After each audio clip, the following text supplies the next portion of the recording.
Hello मेरे प्यारे विद्यार्थियों, अल्ध्रू एकेडमी में आप सभी का एक बार फिर से बहुत बहुत स्वागत है। मैं हूं आपका दोस्त और होस्ट और आज हम VMOU कोटा के जून 2026 एग्जाम्स के लिए MEG 04 यानी पर्यावरण भूगोल के सबसे महत्वपूर्ण टॉप 20 प्रश्नों को बिल्कुल आसान भाषा में कवर करने वाले हैं। ये वो प्रश्न हैं जो आपको 2 मार्क्स सेक्शन में पूरे नंबर दिलाएंगे। तो चलिए बिना किसी देरी के शुरू करते हैं आज की ये धमाकेदार क्लास। तो दोस्तों, हमारा पहला प्रश्न है, सतत या सतत पोषणीय विकास से आप क्या समझते हैं और इसके उद्देश्य क्या है? और हाँ, ये प्रश्न जून 2023, जून 2024 और दिसंबर 2023 में पूछा गया है। मतलब है बहुत बहुत इंपॉर्टेंट है, इसको तो रट ही लेना है। इसको आप ऐसे समझिए, सतत विकास का मतलब है ऐसा विकास जो आज की हमारी जरूरतें पूरी करे लेकिन पर्यावरण को कोई नुकसान न पहुंचाए। क्यों? ताकि हमारी आने वाली पीढ़ियां भी अपनी जरूरतें पूरी कर सकें। है ना? कितना आसान। अगला प्रश्न है, पर्यावरण अवकर्षण से आप क्या समझते हैं? दोस्तों, ये भी जून 2024 और जून 2022 में आया है, तो ध्यान से सुनिएगा। इसका सीधा सा मतलब है, जब हमारे पर्यावरण की क्वालिटी खराब होने लगती है, उसकी गुणवत्ता घटने लगती है, तो उसे हम पर्यावरण अवकर्षण कहते हैं। और जब ऐसा होता है तो इसका बुरा असर हम सब पर, जीव जगत पर पड़ता है। तीसरा सवाल, हरित गृह प्रभाव क्या है? इसे परिभाषित कीजिए। दिसंबर 2023 और दिसंबर 2022 में यह सवाल पूछा गया था, तो इसको भी अच्छे से समझ लेते हैं। तो दोस्तों, हरित गृह प्रभाव यानी ग्रीन हाउस इफेक्ट ये वो चीज है जब हमारे वायुमंडल में कुछ गैसें बढ़ जाती हैं। ये गैसें क्या करती हैं? ये पृथ्वी की गर्मी को बाहर नहीं जाने देती, जिससे हमारी धरती का औसत तापमान बढ़ने लगता है। इसी को हम हरित गृह प्रभाव कहते हैं। प्रश्न संख्या 4, नवीकरणीय या पुनर्नवीकरणीय ऊर्जा संसाधन क्या है और इनके उदाहरण दीजिए। दोस्तों, ये सवाल दिसंबर 2022 और जून दिसंबर 2020 में भी आया था, तो ये भी काफी महत्वपूर्ण है। सिंपल भाषा में कहें तो पुनर्नवीकरणीय संसाधन वो होते हैं जिन्हें हम बार बार इस्तेमाल कर सकते हैं और वो खत्म नहीं होते या फिर उनकी भरपाई अपने आप हो जाती है। जैसे सूरज की रोशनी, हवा, पानी और ज्वार शक्ति, ये कभी खत्म नहीं होते हैं ना। कमाल की बात। अब आते हैं प्रश्न 5 पर, नियतिवाद की अवधारणा को समझाइए। ये भी जून 2023 और जून 2022 में पूछा गया था, तो इसको भी अच्छे से समझना जरूरी है। नियतिवाद एक ऐसी सोच है, एक ऐसी विचारधारा है जो ये मानती है कि प्रकृति या हमारा पर्यावरण ही सबसे ऊपर है। ये कहता है कि इंसान तो बस प्रकृति के हाथों की कठपुतली है, जैसा प्रकृति चाहेगी वैसा ही इंसान करेगा। यानी प्रकृति की शक्ति ही सब कुछ है। दोस्तों, क्या आप भी अपने एग्जाम में 75% से ज्यादा मार्क्स लाना चाहते हैं? तो फिर देर किस बात की।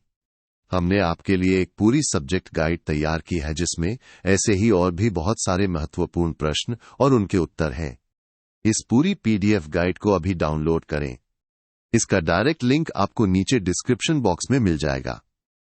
अपनी तैयारी को सुपरचार्ज कीजिए और 75% से ज्यादा मार्क्स पक्के कीजिए। चलिए, अगला प्रश्न है, रेडियोधर्मिता प्रदूषण किसे कहते हैं? ये जून 2023 में आया था। इसको ऐसे समझिए, जब हम परमाणु तत्वों का इस्तेमाल करते हैं तो उनसे कुछ रेडियोधर्मी तत्व निकलते हैं।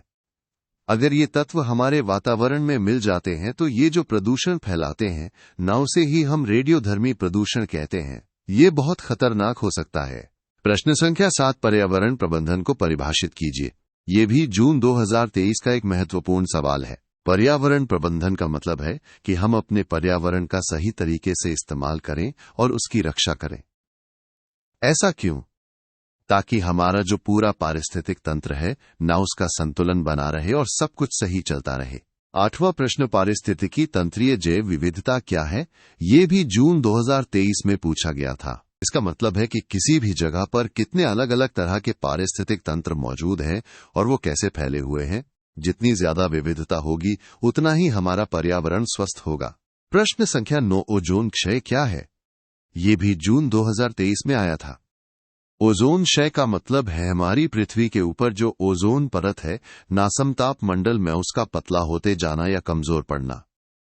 कई बार इसे ओजोन छिद्र भी कहते हैं। यह हमारे लिए बहुत चिंता का विषय है, क्योंकि ये हमें सूरज की हानिकारक किरणों से बचाता है। 10वां प्रश्न, जल प्रदूषण के प्रमुख स्रोत बताइए। ये भी जून 2023 में पूछा गया था। जल प्रदूषण के दो मुख्य स्रोत होते हैं। पहला प्राकृतिक स्रोत जैसे सड़ी गली चीजें जो पानी में मिल जाती हैं, और दूसरा मानवीय स्रोत जो ज्यादा खतरनाक हैं जैसे घरों से निकलने वाला गंदा पानी, फैक्ट्रियों का कचरा और खेती में इस्तेमाल होने वाले केमिकल जो पानी में घुल जाते हैं। प्रश्न 11, पर्यावरण संरक्षण अधिनियम कब पारित हुआ? ये एक सीधा सवाल है और जून 2023 में आया था। दोस्तों, पर्यावरण संरक्षण अधिनियम 1986 में पारित हुआ था। इसका मुख्य उद्देश्य हमारे पर्यावरण की सुरक्षा करना और उसे बेहतर बनाना है। अगला प्रश्न है, पर्यावरण भूगोल को परिभाषित कीजिए। ये जून 2024 में पूछा गया था, तो ये भी काफी नया और महत्वपूर्ण है। पर्यावरण भूगोल का मतलब है ये वो विषय है जो इंसान और पर्यावरण के बीच के रिश्ते को समझता है। इसमें हम देखते हैं कि भौगोलिक परिवेश में यानी हमारे आसपास के वातावरण में इंसान जो भी काम करता है उसका पर्यावरण पर क्या असर पड़ता है। प्रश्न 13, जल प्रदूषण में बिंदु प्रदूषण क्या है? ये भी जून 2024 में आया था। बिंदु प्रदूषण को आप ऐसे समझिए जब पानी में गंदगी किसी एक खास जगह से एक पहचान योग्य स्रोत से आती है, जैसे किसी फैक्ट्री की पाइप से सीधा गंदा पानी नदी में गिरना या किसी सीवेज पाइप से सीधे पानी में कचरा जाना, इसे हम बिंदु प्रदूषण कहते हैं। 14वां प्रश्न, संसाधन क्या है? ये भी जून 2024 में पूछा गया था। संसाधन वो चीजें हैं, वो ऊर्जा है या वो सिस्टम है जो हमारी इंसानी जरूरतों को पूरा करते हैं। इनमें उपयोगिता होती है, मतलब ये हमारे काम आते हैं और इनमें कोई ना कोई काम करने की क्षमता होती है, जैसे पानी, हवा, जमीन, कोयला, सब संसाधन है।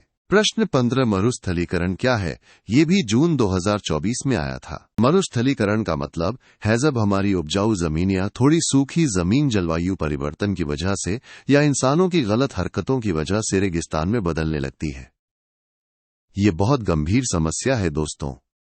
और हां दोस्तों, सिर्फ MEGE 04 ही नहीं, अल्द्रू अकेडमी आपके लिए MEGE 01, MEGE 02, MEGE 03, MEGE 06, MEGE 07, MEGE 08 और MEGE 09 जैसे सभी विषयों की प्रीमियम गाइड्स भी लेकर आया है। इन सभी गाइड्स के डाउनलोड लिंक्स भी आपको नीचे डिस्क्रिप्शन बॉक्स में मिल जाएंगे। अपनी पढ़ाई को और भी आसान और प्रभावी बनाइए। प्रश्न 16, पेरिस समझौते पर संक्षिप्त टिप्पणी लिखिए। ये भी जून 2024 में पूछा गया था। पेरिस समझौता जो 2015 में हुआ था, एक बहुत ही महत्वपूर्ण अंतर्राष्ट्रीय समझौता है। इसका मुख्य लक्ष्य है जलवायु परिवर्तन को रोकना और पूरी दुनिया के तापमान को 2 डिग्री सेल्सियस से ज्यादा बढ़ने न देना। ये एक कानूनी रूप से बाध्यकारी संधि है, यानी इसे मानना जरूरी है। प्रश्न 17, भारत में पर्यावरण अधिनियम के 3 उदाहरण दीजिए। ये भी जून 2024 में आया था। भारत में पर्यावरण को बचाने के लिए कई कानून बने हैं। इनमें से 3 मुख्य हैं। पहला, जल प्रदूषण निवारण एवं नियंत्रण अधिनियम जो 1974 में बना। दूसरा, वायु प्रदूषण निवारण एवं नियंत्रण अधिनियम 1981 में आया। और तीसरा, वन्यजीव संरक्षण अधिनियम जो 1972 में पारित हुआ था। ये सभी कानून हमारे पर्यावरण की रक्षा के लिए बहुत जरूरी हैं। प्रश्न 18, जैव विविधता अधिनियम कब पारित हुआ? ये दिसंबर 2023 में पूछा गया था। भारत में जैव विविधता विधेयक यानी बायोडायवर्सिटी बिल हमारी संसद द्वारा 2003 में पारित किया गया था। इसका मकसद हमारी जैव विविधता को बचाना और उसका सही इस्तेमाल करना है। 19वां प्रश्न, वायु प्रदूषण के प्रमुख स्रोत लिखिए। ये भी दिसंबर 2023 में आया था। वायु प्रदूषण के भी 2 मुख्य स्रोत होते हैं, प्राकृतिक स्रोत जैसे ज्वालामुखी फटना या जंगलों में आग लगना, और मानवीय स्रोत जो ज्यादातर प्रदूषण फैलाते हैं, जैसे कुछ भी जलाना, फैक्ट्रियों से निकलने वाला धुआं और गाड़ियों से निकलने वाला प्रदूषण। इन सब से हमारी हवा खराब होती है। और दोस्तों, रहा हमारा आखिरी प्रश्न 20, XC2 संरक्षण को परिभाषित कीजिए। ये भी दिसंबर 2023 में पूछा गया था। XC2 संरक्षण का मतलब है जब हम किसी ऐसे पौधे या जीव को बचाते हैं जो खतरे में है और उसे उसके असली घर से हटाकर किसी ऐसी जगह पर ले जाते हैं जो इंसानों ने बनाई है, जैसे चिड़ियाघर या बॉटैनिकल गार्डन। वहां उन्हें सुरक्षित रखा जाता है ताकि उनकी प्रजाति बची रहे। तो मेरे प्यारे विद्यार्थियों, थे MEGE 04 के टॉप 20 सबसे महत्वपूर्ण प्रश्न। मुझे पूरी उम्मीद है कि ये वीडियो आपकी परीक्षा की तैयारी में बहुत मदद करेगा। इन सभी प्रश्नों को अच्छे से दोहरा लीजिएगा। अगर वीडियो पसंद आया हो तो इसे लाइक करना मत भूलना, अपने दोस्तों के साथ शेयर करो और अलध्रू अकेडमी को सब्सक्राइब जरूर कर लेना। और हाँ, डिस्क्रिप्शन में दिए गए हमारे टेलीग्राम चैनल और इंस्टाग्राम पेज को भी फॉलो कर लेना ताकि कोई अपडेट मिस न हो। याद रखिए, मेहनत का फल सफलता है। Best of luck for your exams. मिलते हैं अगले वीडियो में।